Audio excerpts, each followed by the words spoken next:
Hi everyone, my name is Amy Cronin, and this is my first attempt at a vlog entry, so I'm excited for the opportunity, and I look forward to watching all of your vlogs and getting to see your faces and hearing your voices. Technology is pretty amazing. I'm actually traveling this week, so you can probably see behind me I'm in a hotel. I'm coaching at a lacrosse tournament this week, so it's just interesting to reflect on how I'm still able to communicate and connect with my classmates, even being away from home, but obviously we're all doing this online.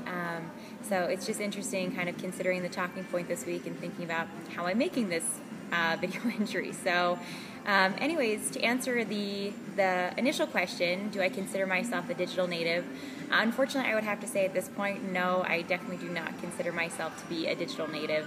It's definitely something that I would love to become more comfortable with and that I hope to gain more experience with, but as of right now, I'm much more on the digital immigrant side and trying to pick things up, but making that struggle as anyone to a new culture often does as they make the adjustment. So I think in addition to what we learned from the readings this week about digital natives having that fluency in digital language and computer learning, one thing that I really noticed culturally that's different about digital natives is they seem to have this lack of fear. There's just no fear in their exploration or experimentation with technology, digital sites, gaming, things like that.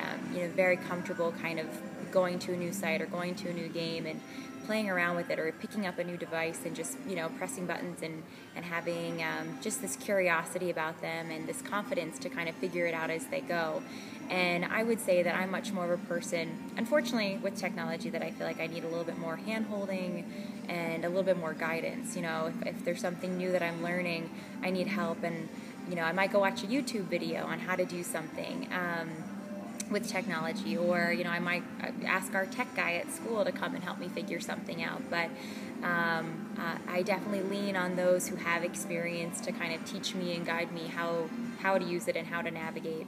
So I wish I kind of had a little bit more of that confidence with technology to make me more of a native and make me not fear the unknown. But that's definitely a difference that I notice between digital natives and digital immigrants as well. So I have that curiosity and that desire to learn and how to use technology more. Recently I have added Instagram. It's kind of interesting just in the past year with this program alone how many more new areas in technology I have used and explored and really enjoyed it and can see the benefit.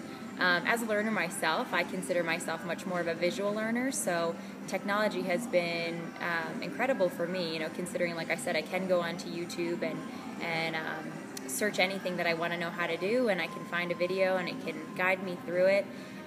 Or Pinterest, my goodness, you could waste hours on Pinterest. You're looking at all the different things that interest you. So I find that as a visual learner or even an auditory learner, it's just kind of another enhancement to my engagement. And so I think it's incredibly valuable in education. I mean, as educators, I think it is something very, very necessary that we start including, incredibly relevant, and obviously going to be a huge part of our students' future. So I think it's really necessary that we figure out ways to not only integrate it into our classroom, but also, kind of remind them how to guide our students and help them kind of create that online persona that they want to create.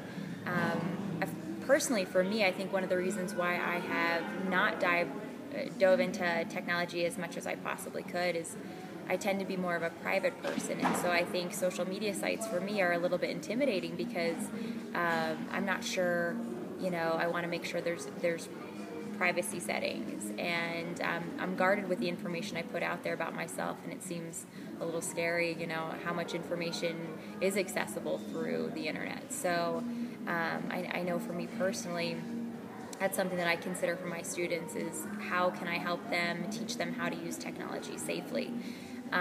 In my classroom, I've started to incorporate more and more technology. We use Google Docs now. Each student has a Gmail account. We've used online game things like Kahoot, which my kids love.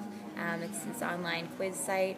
You know, they are using Keynote or PowerPoint to create presentations. They're using iMovies to make projects. So, you know, little by little we're using more. But I think the big takeaway for me with technology, and I'm hoping to get this, you know, more and more out of these classes, is I don't just want my students using computers just to use them, just to use more technology, but really, you know, how can they use technology to benefit them in their learning and really enhance and expand what they're doing, and not just to use technology for the sake of technology, but really what's going to make them more a creative thinker or a dynamic learner. So that's one thing that I'm excited and looking forward to, and that I definitely am curious about. So I'm excited to watch everyone's vlogs, and it's nice to see all of you, and I look forward to future collaboration. Thanks.